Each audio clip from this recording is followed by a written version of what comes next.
All right, welcome everybody back to Paleo Talks. I think we're on episode 53. Is that correct? Yep. Episode 53. And we have a guest today that we've had on the show before, Dr. Thomas Holtz. How you doing, Tom? Doing fine. Glad to be here again. That's fantastic. Now, we had you on here in February to talk about Darwin and Darwin Day. And we really said we wanted to get you back here at some point to talk about your dinosaur research, and here we are. So excited to talk with you today. Great. And before we move on a little bit more, let's go over to David with the usual sort of protocol on how the show works. Sure thing. I'm David. I am as usual, on the technical side over here. We're going to run this program the same way we usually do here in just a minute. We're going to have our guests start the presentation. As the presentation is going, we encourage our audience to think of questions that they'd like to ask. And then when Tom's done with his presentation, we're going to open it up to those questions from the audience, at which time we'll remind you to go ahead and put your questions in the comments of the Facebook video, and we'll be reading them out to get you some answers.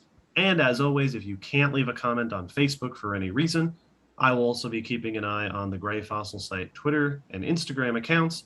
So feel free to send us your questions as a message there as well.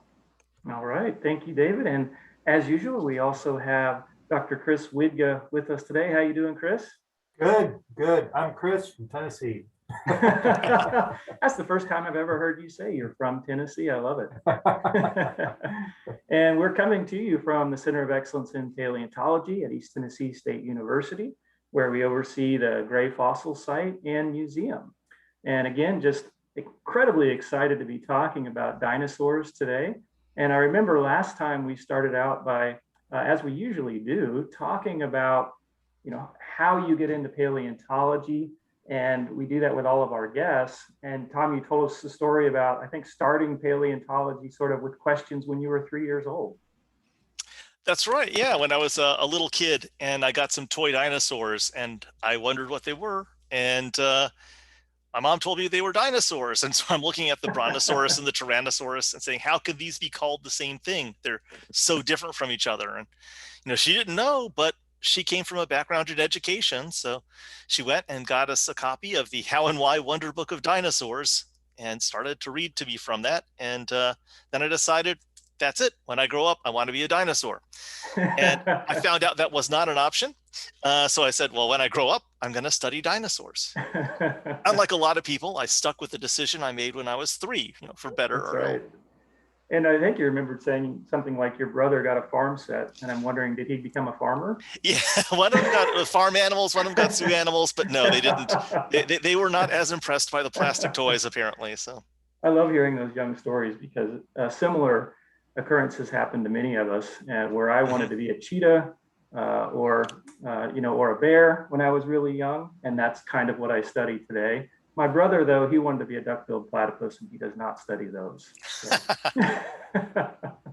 And of course, I try and always grab something that's reflective of the talk, and sometimes I have that in my house, and this happens to be one that I painted many years ago. So right in line with what we're talking about here today.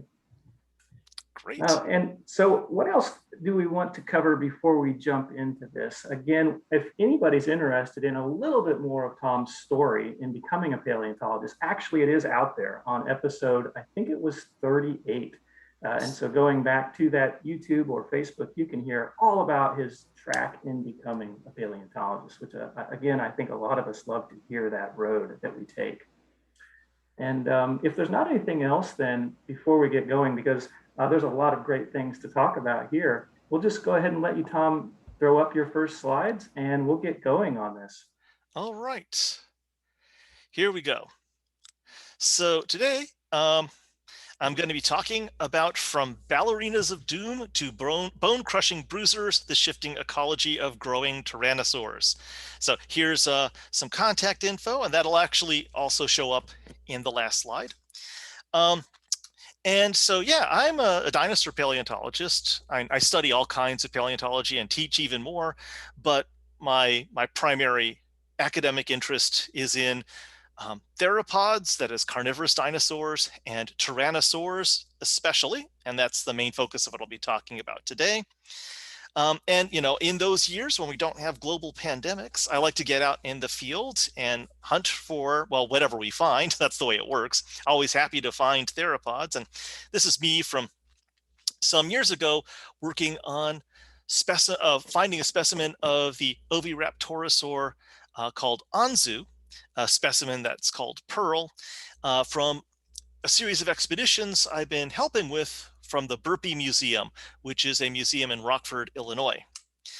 And so, yeah, I do tyrannosaurs and other theropods, and I do a lot with them. I study their ecology, their evolution, their adaptations and functional anatomy, and I'll be incorporating a lot of that in today's talk with a focus on ontogeny. So ontogeny is just our fancy way of saying growth or changes with growth. And this is from an exhibit at the LA County Museum, or I guess technically the Natural History Museum of Los Angeles County, where a 2-year-old, a 12 or 13-year-old, and a 14-year-old individual are on display, of Tyrannosaurus rex are on display together.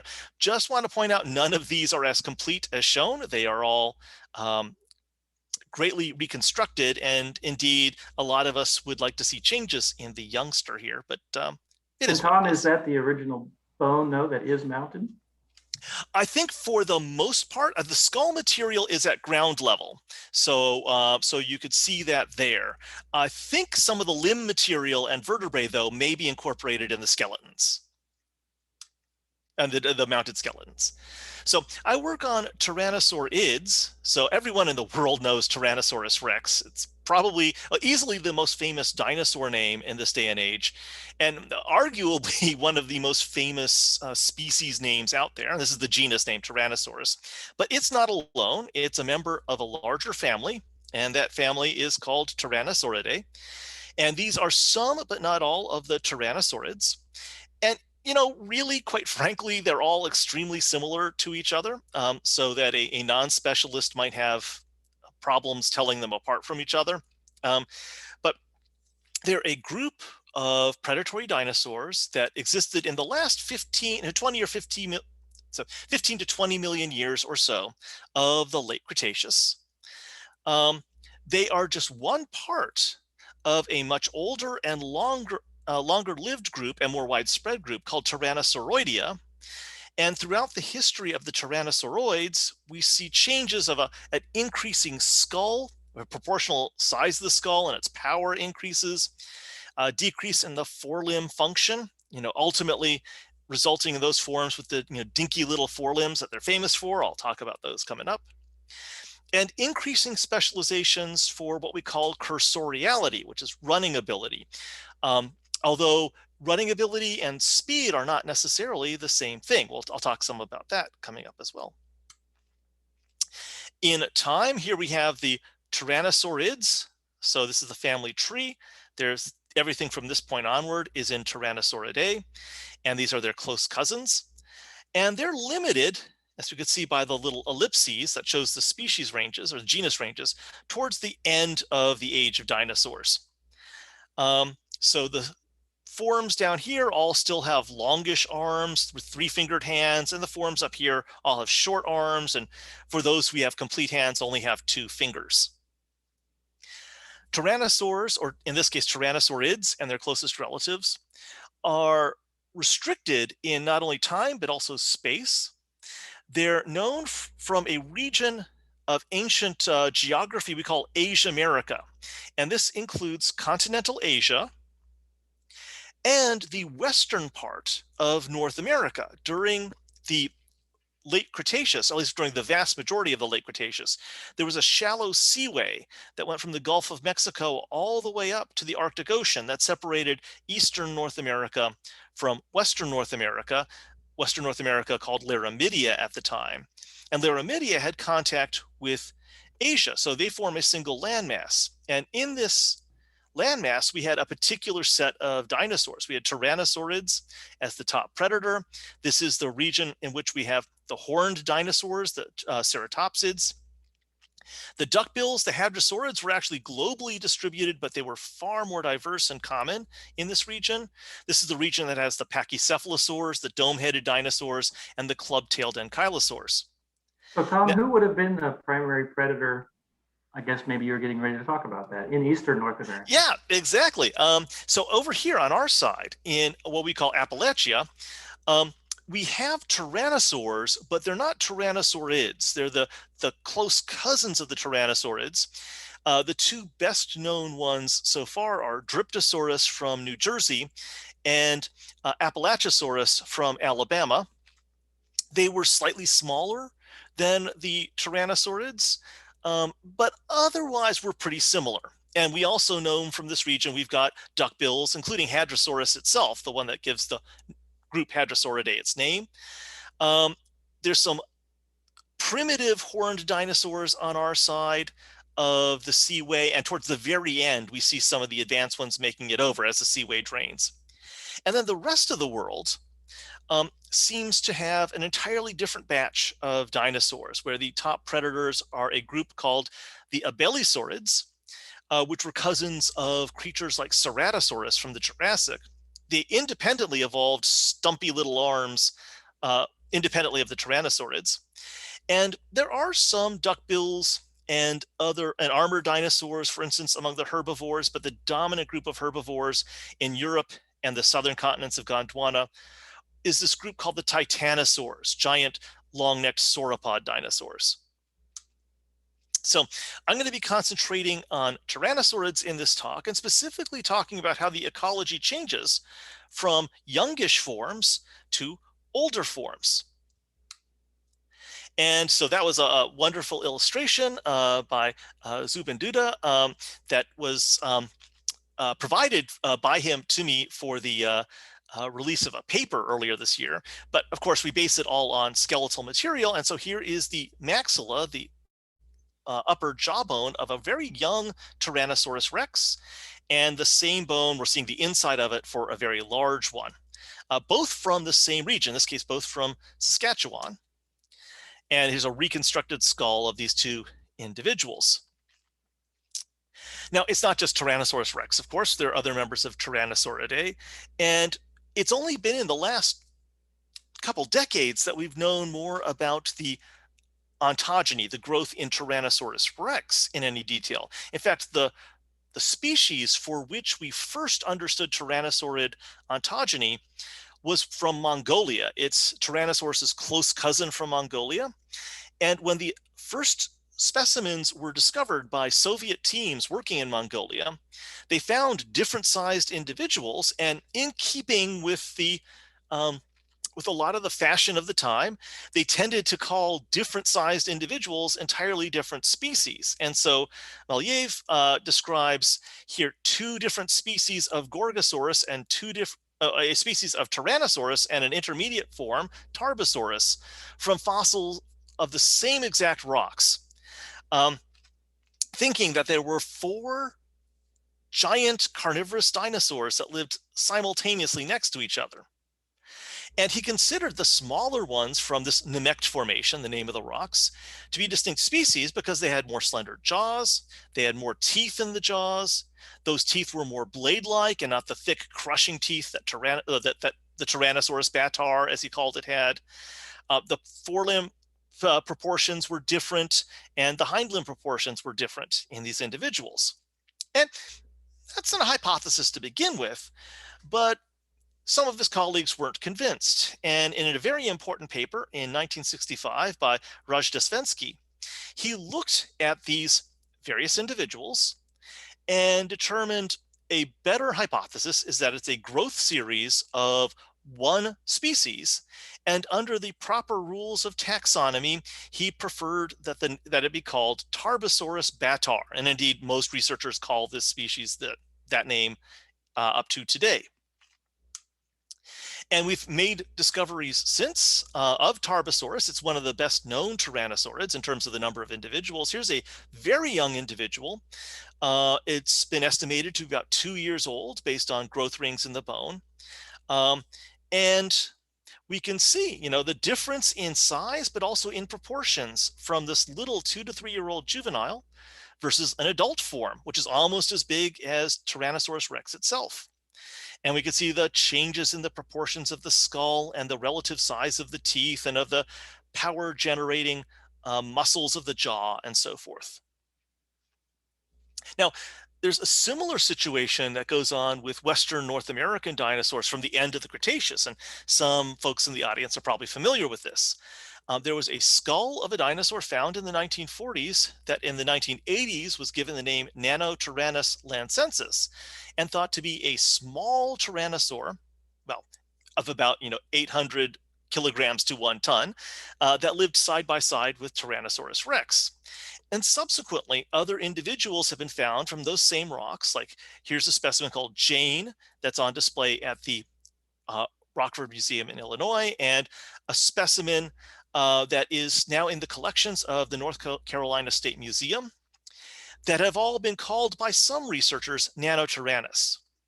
And Nontyrannosaurus is considered by some distinct from Tyrannosaurus by having more slender jaws, a higher tooth count, more blade-like teeth, different forelimb proportions, different hind limb proportions, and that should sound similar to something I just talked about, because indeed it's exactly the same case that had been argued by people like Maliev to suggest that those species that lived side by side in the Namek Formation were distinct species from the giant. Now, most researchers today do not consider Nontyrannosaurus a distinct form. We consider it to be a juvenile or subadult of Tyrannosaurus rex. Something that we're lacking are specimens of hatchling Tyrannosaurus. So back in 1970, or of Tyrannosaurids, I should say, back in 1970, Dale Russell hypothesized what the proportions of a juvenile, or rather a hatchling, Albertosaurus might look like. And here was his restoration. We still don't have anything like a complete skeleton of this or any Tyrannosaurid at that growth stage yet. And here David Bonadonna doing a restoration of a baby T-Rex, a hatchling T-Rex. But it's worth noting that just at the end of last year, 2 specimens, they are simply a jaw and a toe, so the stuff that's in color are what's known, of what are either embryonic or hatchling Tyrannosaurids, probably of the genus Albertosaurus, were described by Dr. Greg Funston in a paper that's coming out in the Canadian Journal of Earth Sciences. And in fact, you can get a version of that paper already. And he did a presentation on YouTube about these discoveries that you can go to and find out more detail about that study. But we have a fair number of growth sizes of individuals in between sort of the hatchling and the full adult. And just last year, my colleague Thomas Carr published this amazing work on the changes in growth. And this is just showing age in chronological years and mass, but he documents the change in particular bone proportions and other features as these individuals grow through size. And though for a fossil, we can't actually see it growing. It is what it is at the time it died. By taking a population of these, we can get a sense of what the ontogeny, of what the growth curves and the changes of growth might be for a particular species. And something that he and others of us have pointed out is that in Tyrannosaurids, there does seem to be a relatively rapid change during what's basically adolescence. And this change isn't simply size. It includes lots of aspects of the anatomy, such that very small and larger but still young individuals of Tyrannosaurus and Albertosaurus and so forth look distinctly different than the adults and probably behaved ecologically extremely different from the adults. And Thomas, how does that compare to different types of birds today? Sure. So in modern birds, most modern birds reach adult body size within a year or so. And so they don't have this long phase in between, even with a rapid growth phase, in which case they have a radical different anatomy. And additionally, most birds have at least some amount of parental care until they're very close to an adult morphology. And therefore, they don't have to function on their own as younger individuals. Now, to be fair, some people have speculated that Tyrannosaurids had some degree of gregarious behavior, in which case the parents might have been being able to help the youngsters feed, but it seems unlikely that they were actually provisioning the food, carrying it to them on, all the way up until their teens.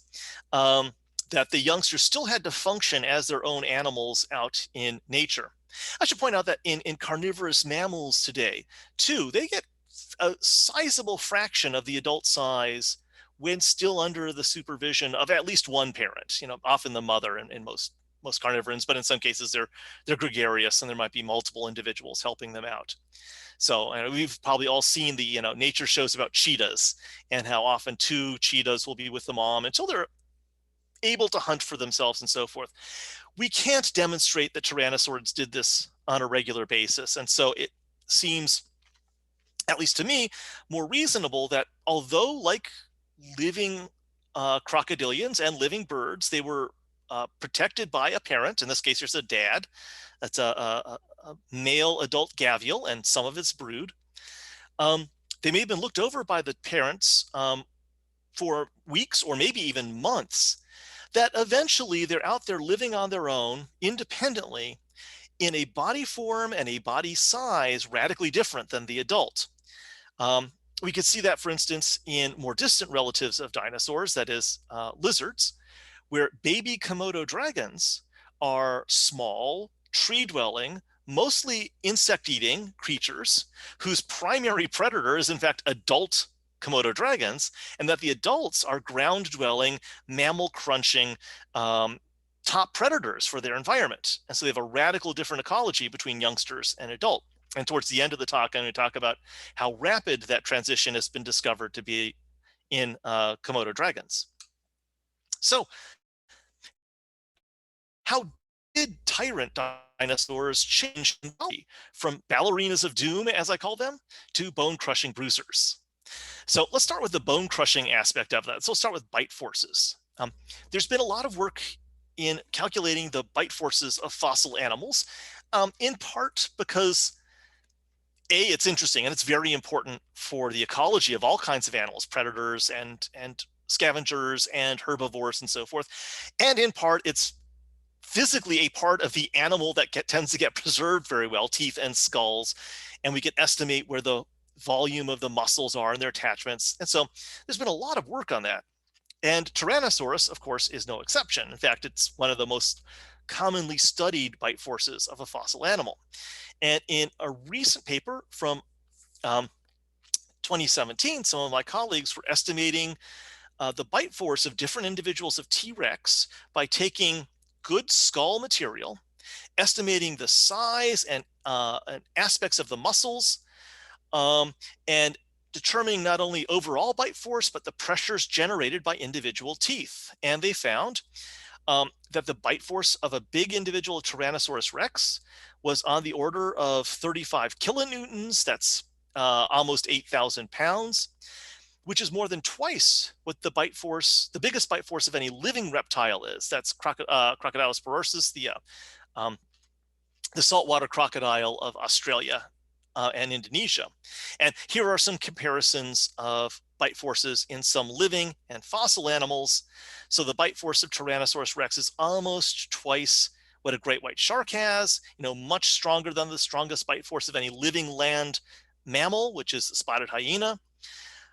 But to be fair, dwarfed by some of the giant crocodiles of the past.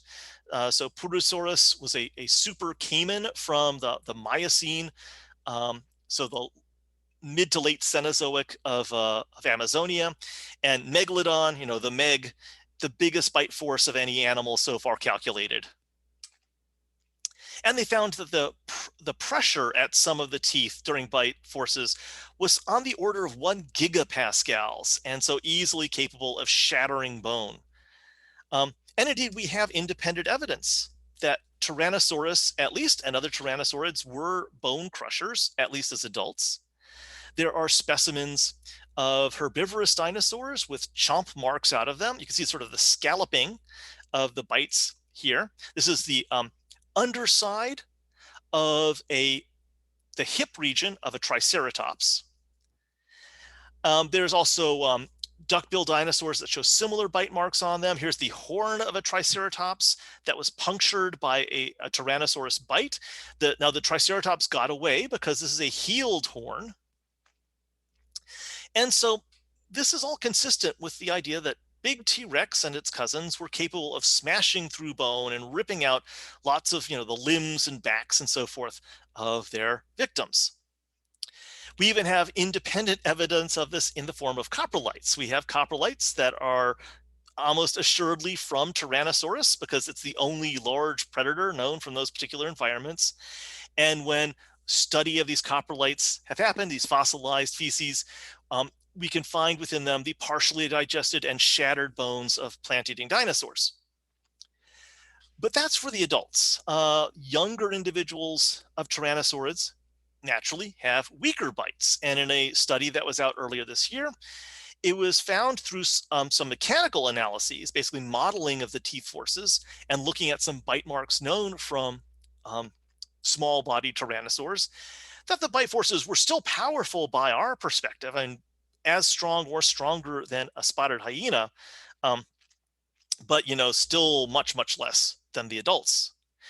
And in an even more recent paper that's just out, actually, technically it's in press, but a version of it is available, a comparison based on modeling the bending strength of the lower jaw of a variety of Tyrannosaur and non-Tyrannosaur carnivorous dinosaurs show not only do Tyrannosaurs reap bite forces which are much, much greater than other giant theropods, that there is a rapid shift in the degree of that bite force at sort of a moderate size. And here we could see these curves for a variety of different Tyrannosaurids plotted all together, indicated by species.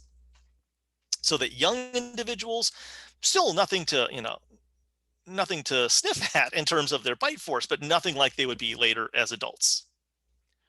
Now, of course, behind these tremendous jaws are the infamous tiny arms of Tyrannosaurus and other Tyrannosaurids, the subject of plenty of cartoons out there. So here's we call the type specimen, the original named specimen of Tyrannosaurus rex on display at the Pittsburgh Museum. And you can see these forelimbs literally cannot reach the mouth. They can't even touch each other. They couldn't clap their hands. They might be able to scratch the very middle of their chest, and that's about it. And, people have been joking ever since the 1980s about what did they do with these little arms and how angry it would make them. And, the longer arms would have stretched out sweater sleeves. This is just a tiny fraction of my short arms of Tyrannosaur cartoons that I have out there.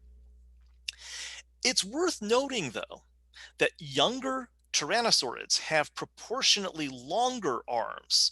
Now, they're still not huge, but to size of the individual, but they are proportionally longer. So here is the specimen Jane, a teenage Tyrannosaurus, and its arms could reach out much further than just its chest. So it could be that they were more functional in younger individuals that have a weaker bite, remember, than in older ones. And here we can see the humerus, the upper arm bone of Jane, an individual here that's about a ton, maybe less than a ton, maybe 900 kilograms or so, compared to the same bone in a specimen called Sue, which is about 10 times as heavy. And so it might be that the arms were useless or essentially useless in adults, but still had a function in younger individuals. Now, moving back from the forelimbs to the hind limbs, we've recognized for a long time that as dinosaurs got bigger, their proportions of their hind limbs would change. But Tyrannosaurid hind limb proportions have actually been a subject of interest for me for quite a long time. In fact, part of my dissertation involved that. And it's not just the proportions, but other attributes. When we look at carnivorous dinosaurs in general, they have relatively broad feet. So this is the foot of Allosaurus, a Jurassic form. Here is the foot of Majungasaurus, a late Cretaceous form from Madagascar. In comparison, Tyrannosaurids have narrow, compressed, and long feet. So here it is in Gorgosaurus, here it is in Tarbosaurus. And in fact, they have the same foot structure that we see in the ostrich dinosaurs, the ornithomimids. And here we can see a close-up showing that same structure. It's worth noting that when the first Tyrannosaurid hind limbs were found, before we knew what Tyrannosaurids were, they were thought to be giant ornithomimids. And we can see here, a small Tyrannosaurus foot or parts of a foot, and we can see the same thing in the individual Jane.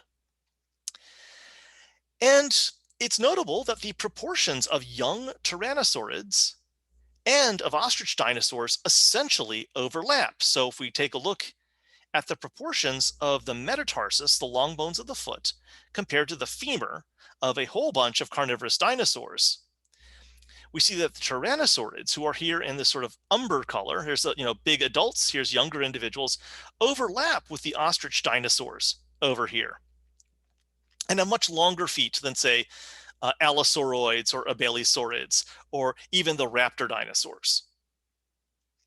Now, we don't have any good trackways yet for adult Tyrannosaurus. There's some individual prints of adult Tyrannosaurids, but not trackways, succession of prints. But we do have them for some teenage individuals.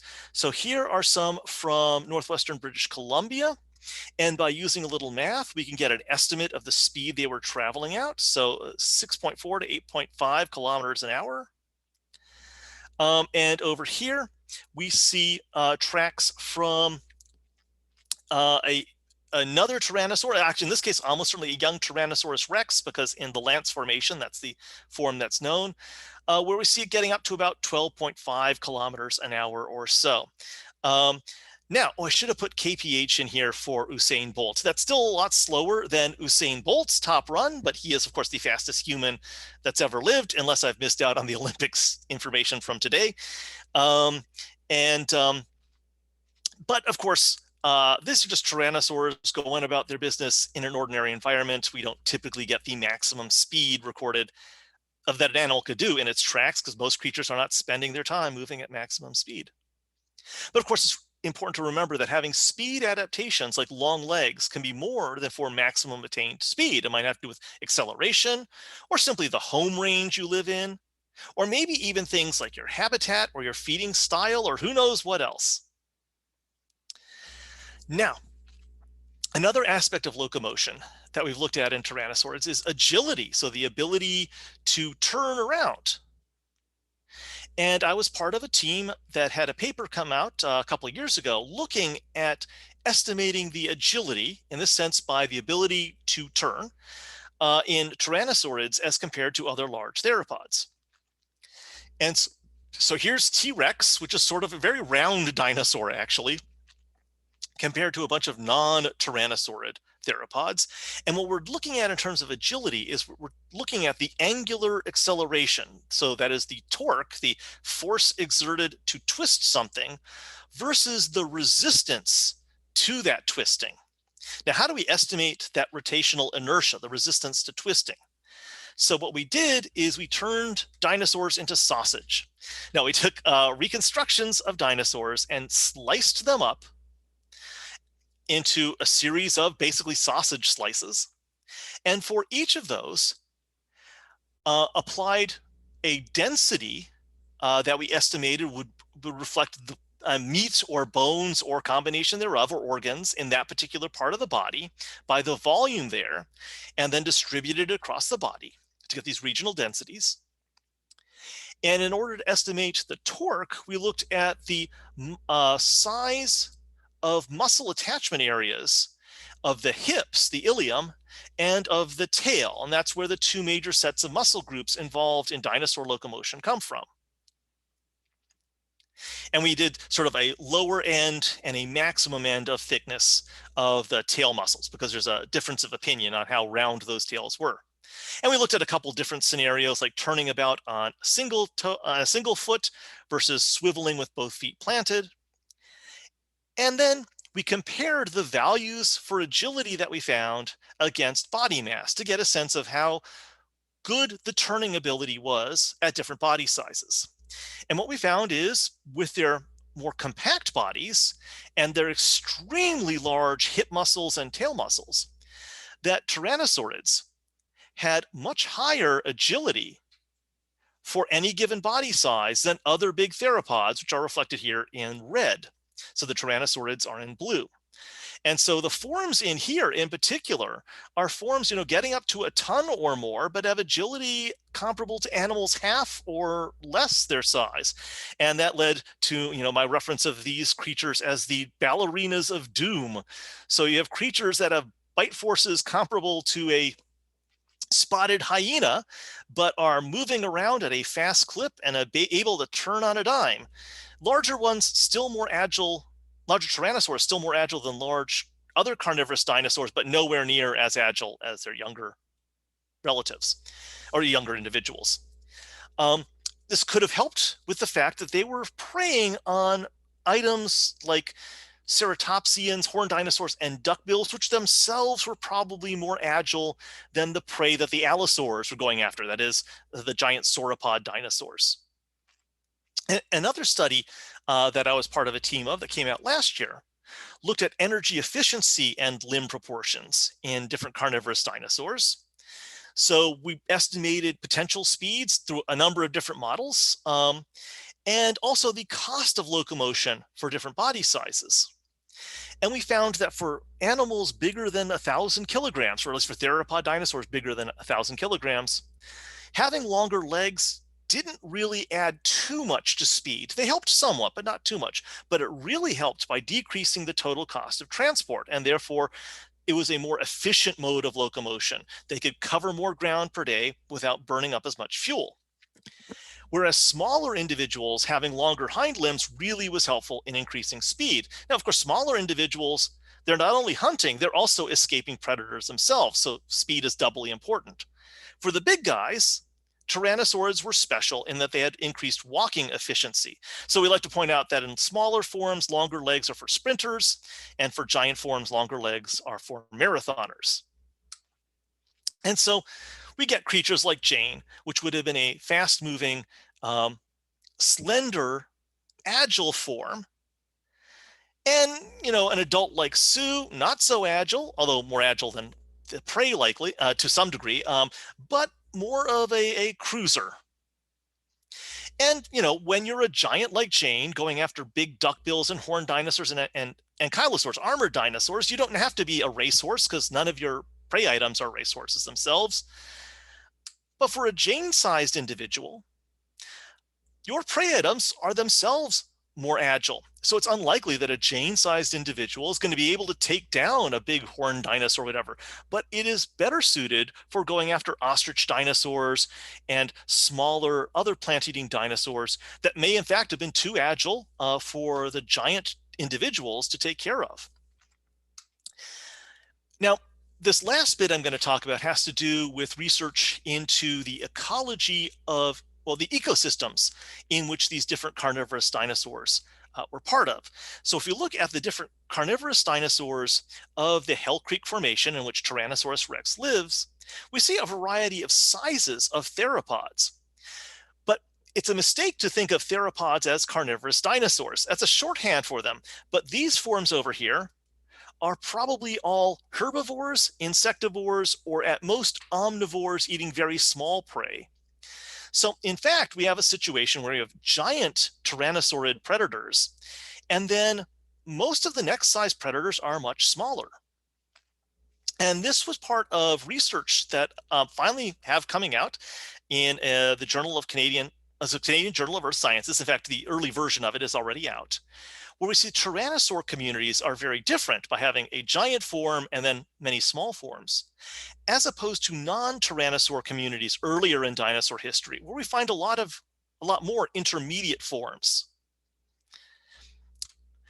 Now, to be fair, these conclusions haven't only been discovered by me. Other researchers have pointed this out before. And in fact, there was an excellent paper that came out at the beginning of this year by Catherine Schrader and her colleagues in the journal Science. So I was comparing communities with tyrannosaurids in them to those with other carnivorous dinosaurs, like a Baleosaurid ceratosaurs or Allosaurs or megalosauroids, like Spinosaurs and so forth, in the later part, the second half of the Mesozoic. Earlier in the Mesozoic, we have, we do have carnivorous dinosaurs, and we have before them carnivorous proto-crocs, but I was concentrating in the mid-Jurassic onward. And so here's a typical formation in that time. Actually, this is a very well sampled one where we see a lot of intermediate forms in body sizes, and in fact, very few of these non-carnivorous theropods. And so what I'm looking at specifically is what we call a guild, an ecological group that exploits the same class of environmental resources in a similar way. So we can think about, say, the guild of predators on the Serengeti today. And so, for those interested, here are the various information about the analyses I did. I looked at communities of dinosaurs. They had to have a sufficient number of individuals so that I can even begin to think of them as representative. We would love to have more species in them, but we only find what we find. And split sort of evenly between tyrannosaur communities and non-tyrannosaur communities. And I don't just lump everything from one formation together, one rock unit, because the individual rock units can extend for very long periods of time. And so if you include everything in one formation, you may be including creatures that lived millions of years apart. So where possible, I subdivided up the range, or I subdivided up the creatures in that community by their stratigraphic ranges where known. And there are some dinosaur fossil communities for which we have good stratigraphic resolution. And indeed, even within some of these subranges, if we have a succession of two non-overlapping forms that are closely related, I would treat them as only one species in that lineage being present. I'm not going to say that this is necessarily the descendant of this one, but I'm treating them ecologically as if they were just one species. And so I wanted to ask the question, is this difference between tyrannosaur communities and non-tyrannosaur communities actually real? Or is it just, a qualitative thing, but it's not quantitatively supported? And so here's some, but not all of my tyrannosaur data, tyrannosaur community data, and the non-tyrannosaur community data. And I counted up the number of missing size classes in these different communities. So here in the upper part of the Hell Creek Formation, there's 3 missing size classes. And in this Jurassic Formation from China, there were none. Each size class here was represented by at least one species of carnivorous dinosaur. And when I did the stats on the groups all together, I did find that statistically speaking, the tyrannosaur communities were distinct. They did have more missing size classes than the non-tyrant ones. And it's not just a matter of undersampling the tyrannosaur communities. We might think, well, maybe we've looked at these other sites more often. And in fact, it's generally the opposite. Some of the tyrannosaur-dominated communities are among the very best sampled of all dinosaur-studied communities, and yet we don't find these intermediate forms. Whereas some of the ones where we find lots of these intermediate-sized forms have only had a few field seasons, and yet these various size classes pop out. Now, it's worth noting that many of the adaptations of Tyrannosaurids showed up in smaller body sizes before the great age of the Tyrannosaurids proper. So here's little Siskiytyrannus from the early late Cretaceous of Western North America. But my hypothesis, and again, not necessarily original to me, although I've been a major proponent of it, is that the juvenile and subadult Tyrannosaurids, the reason they actually looked different than the adults is that they were functionally different. They were functionally different species, even if taxonomically they were the same thing. And they had taken over or assimilated the size classes of the now missing middle-sized predators. Now, we can't say for certain that they overcame the earlier theropod dinosaurs to take that spot. Unfortunately, we don't have very good samples from that time. It looks quite reasonable to think that there were extinctions within dinosaur communities before the late part of the late Cretaceous. And the tyrannosaurs evolved these shifts in their ecology, in particular of their adaptations, to take advantage of this open space. Now, in the past, my friend and colleague, Mike Brett Sermon, has referred to niche assimilation in the case of dinosaurs. And in his context, he was comparing dinosaur communities to, say, mammalian communities, where in a mammalian community, you would have many different hoofed mammals at different sizes that are ecologically distinct, but that in dinosaur communities, because they hatch from tiny little babies to become enormous adults, they effectively represented different species ecologically throughout their ontogeny. And what I was saying is that in the case of Tyrannosaurids, there may be specialization for that as they were taking over these vacated niches in the predator ecology, because we see changes in bite forces and agility and speed versus endurance and so forth, more marked in Tyrannosaurids than in those other theropods that have been studied.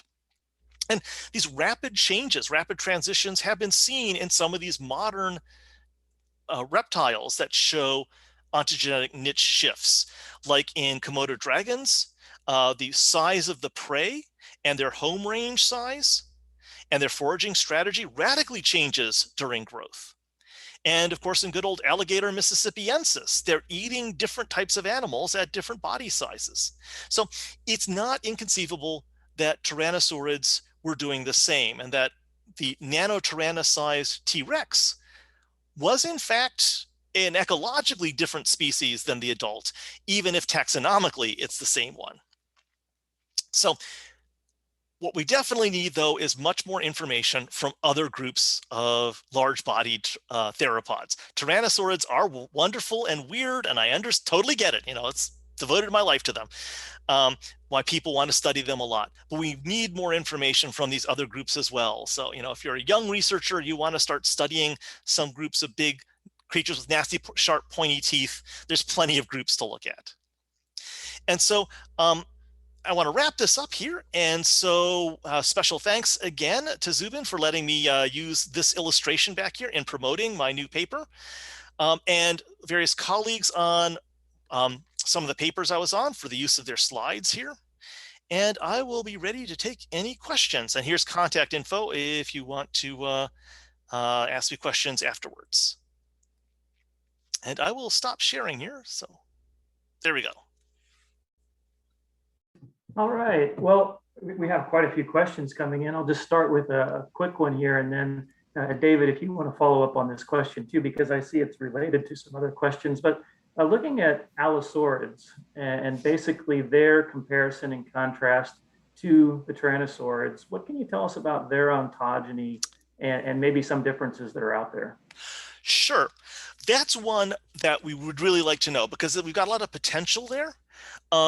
Allosaurus itself is known from lots of bones. I can't say lots of individuals, because the best place where we've got a growth sequence, it's not skeletons, it's isolated bones. So one of the key questions, which are the changes in proportions, is something that we don't understand as well.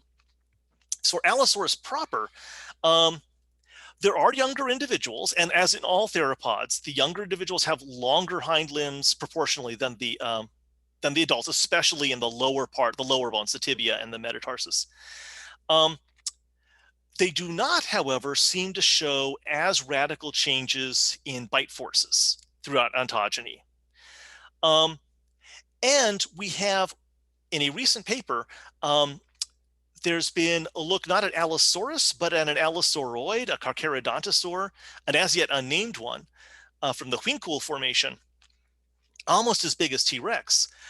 From what we can understand from its growth, and in this case, it's a single individual, so they have to sort of backtrack its growth by its growth rings rather than looking at the individuals. It doesn't seem to show a rapid change of growth anytime in an ontogeny. It's sort of like a slow and steady wins the race, as opposed to Tyrannosaurs that do show that rapid burst of growth, basically a marked adolescence. But as I was saying in my plea, we really need a lot more work on things like Allosaurids and Ceratosaurids and Abelisaurids to better understand how they changed in ontogeny, because they all went through the same size changes. That's absolutely certain. They all started in little babies to become the giants at the end. The real question is, how did their proportions change, and how might that be reflected in sort of their ecomorphology, their way of life?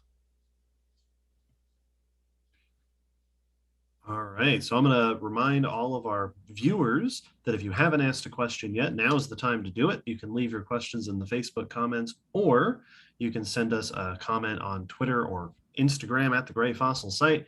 I'm going to start reading some more of these comments off, and we'll see how many of these we can get through. Tom Jenny asks, did any of the Tyrannosaurids show high levels of sexual dimorphism? Were females larger than males, like the famous Walking with Dinosaurs? Right. We would love to be able to answer that question. Unfortunately, at present, we don't, as the saying goes, we don't really know how to sex a Rex. The few individuals that we can pretty definitively say are female, because they have this bone tissue called medullary bone, which in modern archosaurs, crocodilians and birds, only forms in ovulating females. Those are sort of mid-sized individuals. So there had been this idea, hypothesis, that the females were more robust, they had thicker limbs, and that the males were more gracile, more slender. Which is not an unreasonable hypothesis. The problem is it has not survived statistical demonstration. No one has been able to take the measurements of these individuals and tease out the existence of dimorphism of two morphs. It would be cool if they were. Almost assuredly, there was dimorphism in some, if not many, dinosaurs. The problem is being able to tell if there were. So in fact, in Walking with Dinosaurs, we went with that idea of sexual dimorphism because that was out there at the time, and it was an interesting biological story. And I can say we because if you go back and look at that episode, look at the credits on that one, and you'll see a familiar name there. You know, the conceit in Walking with Dinosaurs is that there were no uncertainties. The idea is that you've gone out to a real world and you're filming things as they actually were.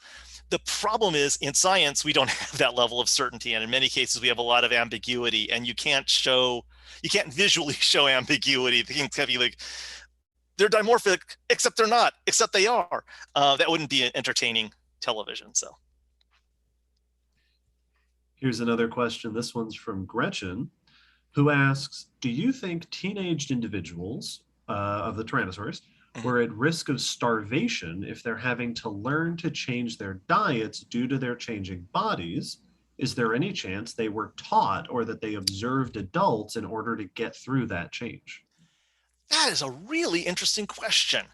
I will say that to my knowledge, although I do not know that anyone's technically studied this yet, to my knowledge, crocodilians and Komodo dragons do not require a parent showing them the new ways to live as they grow older. It's instinctive in those forms,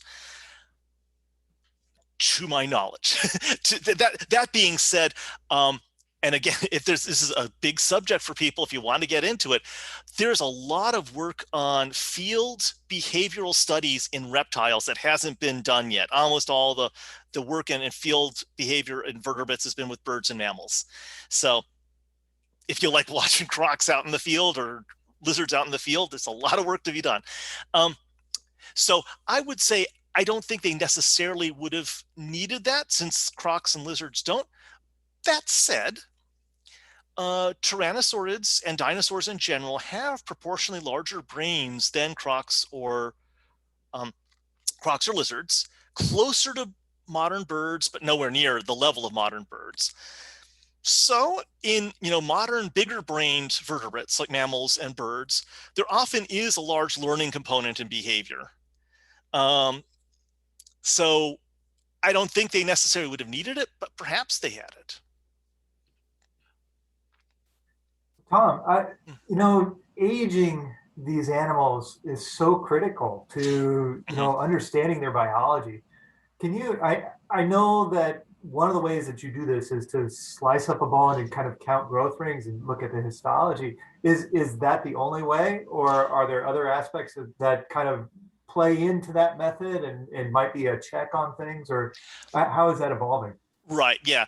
So that is a sticking point, or a big aspect of it is the fact that our primary method so far has been relying on these lines of arrested growth or other types of growth lines that you could see when you slice up a bone and you look at it under a microscope and basically count them like tree rings, with the recognition that some of those get lost. And so safer studies, you take multiple bones of the same individual if possible, find the maximum number of growth rings, that gives you a minimum age. That said, there have been a couple papers that have both come out in the last month that have shown cases of living animals in which there are a discrepancy between the growth rings in the bones and the known age of the individuals at time of death. So we got to take these with, chunks of salt of various sizes as estimates. One thing that does seem to be pretty secure is this feature called the external fundamental system, which is the growth rings start packing on top of each other when the full body size is achieved, because it appears that dinosaurs had determinate growth like birds and mammals, that there was a full adult body size, at which point they don't grow too much. So we can use that as an estimator of somatic maturity, of growth maturity. Now, people have also looked at other possible indicators of maturity, like the fusion of some of the vertebrae, the neural arches onto the centrum, so the round part at the top of the vertebrae to the spool below, or fusion of some of the cranial bones. But we start getting into the loop of how do we estimate how old the individual was that had this feature? Well, we need to use this bone growth, but if we can't trust the bone growth, how old do we know those are? So, as many lines of evidence as possible is good, but, take these age estimates with appropriate error estimates as well. We've got another question here from Walter, who notes some of the images you showed with feathers, and asks, what is the current thinking about the fraction of dinosaurs that were feathered? Yeah, now you want to talk about big areas of uncertainty. Okay, so we have definite presence of fuzz, so proto-feathers, among a variety of carnivorous dinosaurs, including early members of the Tyrannosaur lineage. So things like Delong and Eutyrannus, which are closer to T-Rex than they are to any other famous type of Tyrannosaurs than any other famous type of meat-eating dinosaur. So Tyrannosaurus had fuzz in its ancestry. That said, we don't have any impressions yet of Tyrannosaurus skin or Albertosaurus skin or Tarbosaurus skin that show anything other than scales.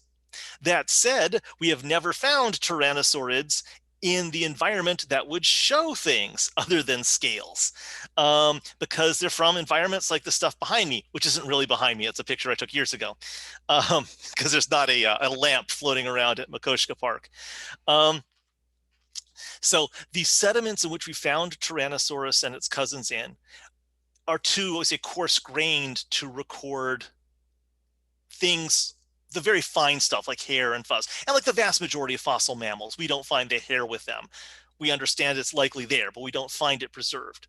When we find those hair and fur and so forth, and fuzz and feathers preserved, are super fine-grained lake deposits or lagoon deposits. And we don't typically find Tyrannosaurids in there yet, although hopefully someday. Now, so we've got carnivorous dinosaurs with fuzz. We have a handful of bird-hipped dinosaurs with fuzzy structures.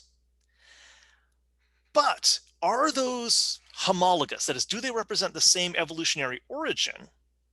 or did they evolve independently? If there's the same evolutionary origin, that suggests that the common ancestor of those two groups had the ability to make fuzz, which would suggest that the very first dinosaurs did. But wait, there's more, because the pterodactyls and their cousins, that is the pterosaurs, also have a fuzzy body structure, and they're the closest relatives to dinosaurs among the major groups of fossil animals.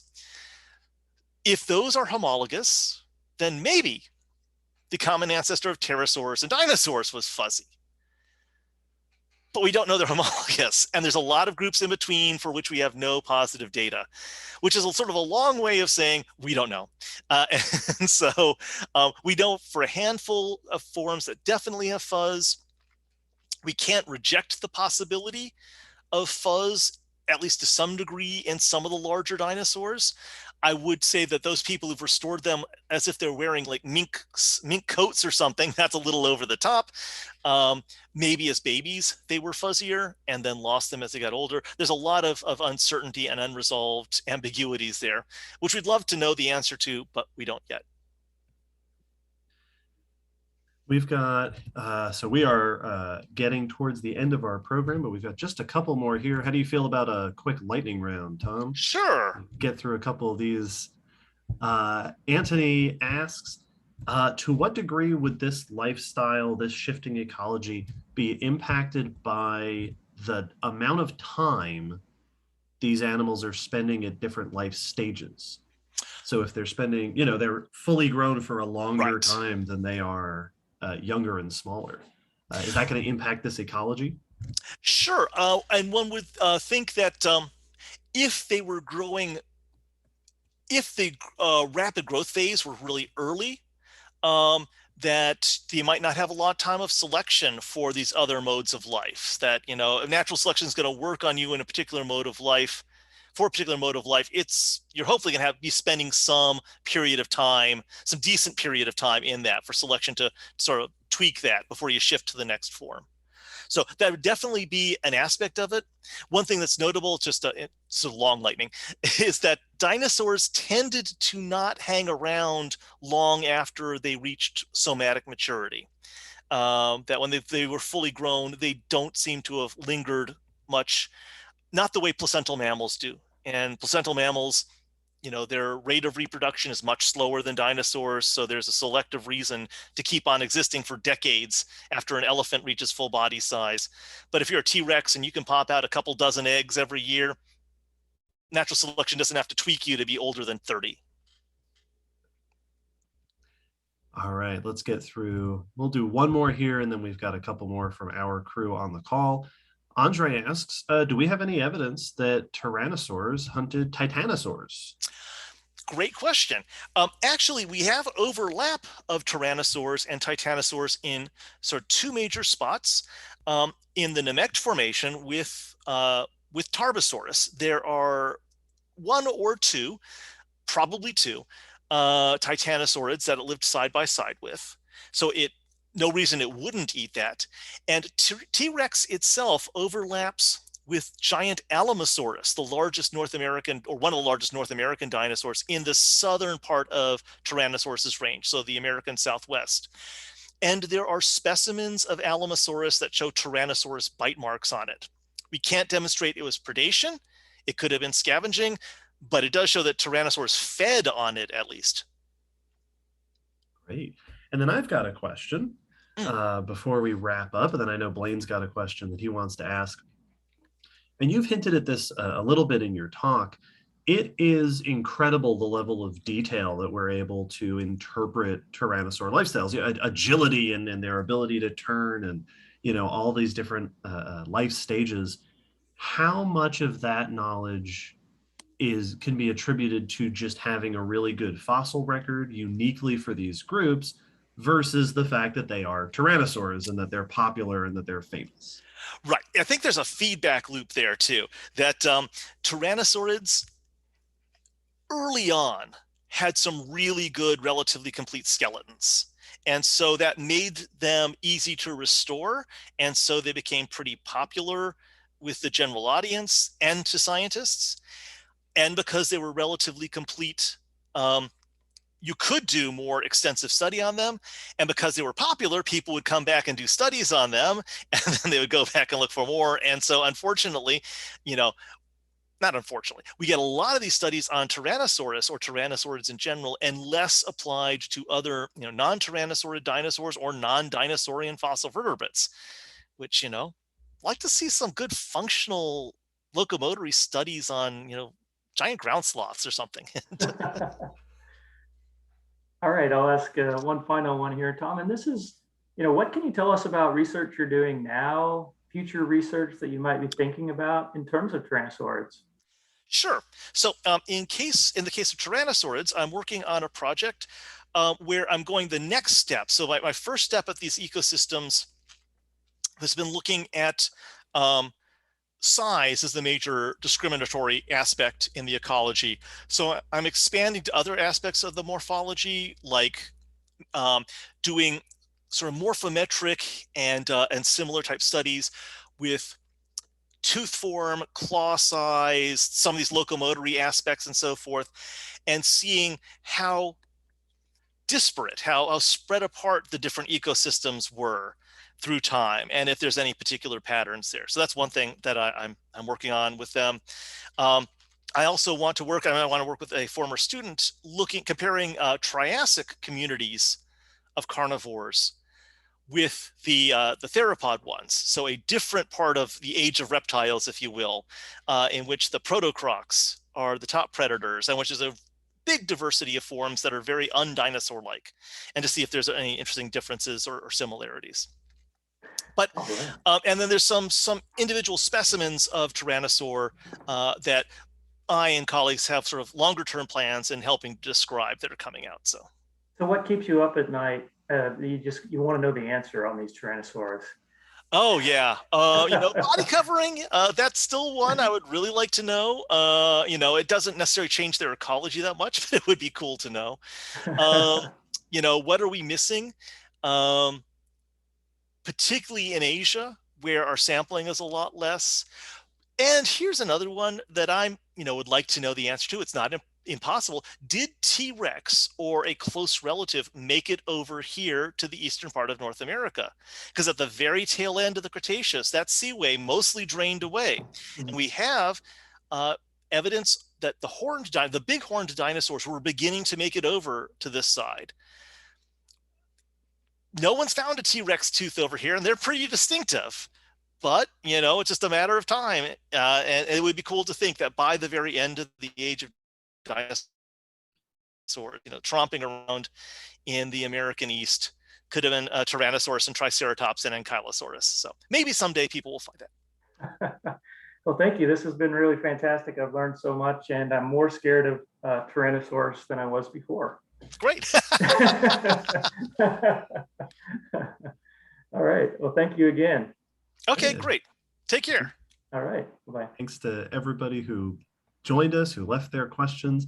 And we should remind everybody, we're releasing Paleo Talks these days on a every other week schedule. And if you tuned in halfway through, every episode of Paleo Talks is available to be rewatched on our Facebook videos on the Gray Fossil Site Facebook page and at the Gray Fossil Site YouTube channel. So, or if you want to rewatch Tom talk about Tyrannosaurs over and over and over again, you can do it over there. All right. Thank you again. Bye-bye.